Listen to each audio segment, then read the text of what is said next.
Hello there.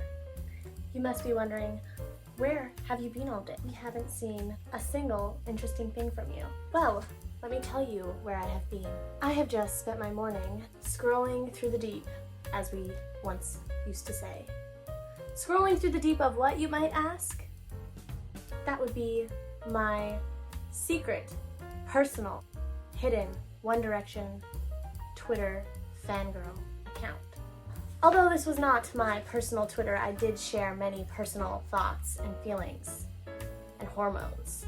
This account once had over 2,000 followers, which was a big deal at the time. This account currently has over 39,000 tweets over the course of 4 years. This account brought me friends old and new, the people who truly understood me as an angsty teenager. I made true friends, some of which I met up with in real life. Let me tell you, no, let me demonstrate what exactly happens when you make friends with a fangirl. Hello, I also love One Direction. Would you like to become intimately engaged in each other's lives over the next few months, follow each other on Instagram, text every day, but then slowly lose contact and remain mutual followers for the next 10 years? Sure, why not? Let's just dive on in now, shall we? Let the embarrassment begin. This is what my account currently looks like, and I will say that I have no access to this account now. I cannot remember the password, and I have zero desire to try and hack into it. So, the original Niglet. Just know that this was on trend. This was very on trend. The bio reads, "I'm blessed to be on this earth at the same time as One Direction." Still true. I have about the same amount of followers as I do that I'm following, so that's pretty much how it worked. It was like a very follow for follow moment. The most recent tweet from me is, "I don't know what inspired me to creep on here again, but I'm very happy it happened." And that's true. Every now and then I'll go through my tweets. But I will say, unfortunately today, as I was getting to the juiciest of fangirl tweets, Twitter just wouldn't load the rest. So up until June 2014, I think that's what Twitter would load for me. So we're gonna look back at some of my highlights from my personal secret, hidden One Direction fangirl account and expose them. One of my most recent tweets on this account reads, "Gonna get me some D today." Very classy. And then the @replies are, "I didn't tweet this, but I did get some D." And I know for a fact that that is the day I lost my virginity, so forever documented on Twitter. Next up we have a tweet, very magical tweet.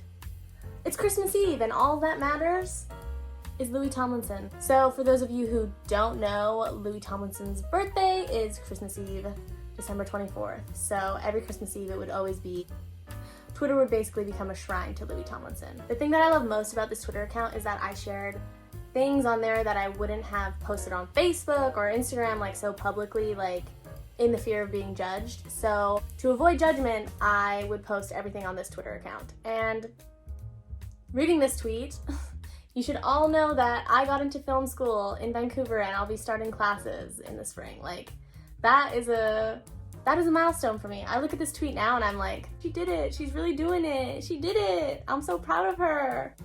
This photo is a little bit iconic to me in this tweet because my best friend, I remember she laughed so hard when I sent this to her.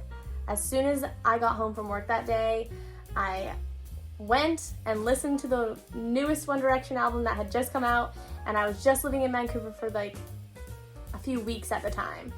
And I wrapped myself in my blanket. I had just finished a 5 a.m. shift at Starbucks, put my earbuds, maybe I didn't have earbuds, but I listened, and these were the emotions that I was feeling. So this one's a little bit embarrassing because I notoriously had this pug obsession in high school, specifically grade 12.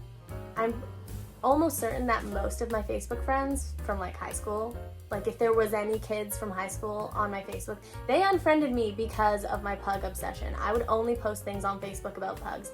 And mostly I thought it was cute and quirky, but also I knew it would annoy the shit out of people. So yeah, I did it. And I genuinely was obsessed with pugs though. I thought they were so ugly, but in a cute way. This is an edit of One Direction as pugs. And yes, I know which one's which just by looking at the little hairs. Remember during Up All Night when we tracked their flight from LA to Australia? So Up All Night was the first One Direction tour that they went on. I think it was their first like global tour with their first album. And I had just started, like, my obsession was just blossoming, but I do remember that the fangirls figured out which flight One Direction was on because they weren't like flying private yet or anything. They were just a little wee boy band from England. Somehow we managed to get a hold of their flight number, and so you can go on to like commercial flight website and plug in that flight number and literally track it. See where it is, where it's going, where it's at, how much longer it has until it gets there. Like, you can do that. So when we got a hold of that flight number, it spread like wildfire and everybody was just watching their flight. Like, it wasn't even that interesting. It was just that little like map, and it was just like a little plane. We all just wanted to know that they got to Australia safe and sound. I think the reason why I was so like obsessed with One Direction 2 was because they were so interactive with their fans. Not only were they super interactive, but they made us feel important and like we mattered. We all had inside jokes, the fandom and One Direction. When Liam tweeted this, "What's this daddy thing?" recently, there was like a huge phase in the fandom where we just started calling Liam Daddy Liam. We all saw him as like the daddy figure, the papa bear, like taking care of the boys, making sure everybody's in line. I think the most nostalgic thing about this for me is going through these tweets and just like seeing where I was at in my life when I was tweeting these. Like this one here, "First night in the new apartment," feels like that Taylor Swift song. I was referencing Never Grow Up, which is from Taylor's album Speak Now, and I don't know. I guess I just felt that way. You should listen to the song. Now, if you are an avid watcher of my videos, you know that I was a James Franco fan, and that was after my One Direction obsession. When I tweeted this, James is being so annoying right now on Insta, like I want to shove my fist down his throat so he'll stop taking bad selfies. And I stand by that. You should check out my video where I talk about how James Franco used to follow me on Instagram. August 1st, 2014. It's just a routine poutine. That is my impression of his voice. I don't remember why he tweeted that, but I know for a fact that it was like trending in the fandom on the Twitterverse for so long, and for like years I would quote that tweet. I'd be like, do like a routine poutine. These little things that are ingrained into your memory, you just don't even realize. Next up we have this tweet where I say, "I was jealous of a girl who said she saw Harry Styles today, and then I realized I too have seen Harry in the flesh. I'm jealous of past me for seeing Harry Styles in the flesh." So this is really gonna age me, this one, but apparently bae means before anyone else, and it's not actually a shortened version of babe. I was never good at internet slang. Like, even now, someone just told me what simping is the other day. Simp? To simp? He's a simp? She's a simp? I don't know. Thank you for joining me and going through some of my chosen tweets from my fangirl days. If you have any questions, comments, concerns, please do feel free to leave them in the comment section below. Don't forget to like and subscribe because I lost my first subscriber the other day and it was very sad for me. It was very hard to deal with. I had to eat 3 chocolate bars just to get over it. And now I think I'll spend the rest of my Sunday knitting. And this is all I have so far.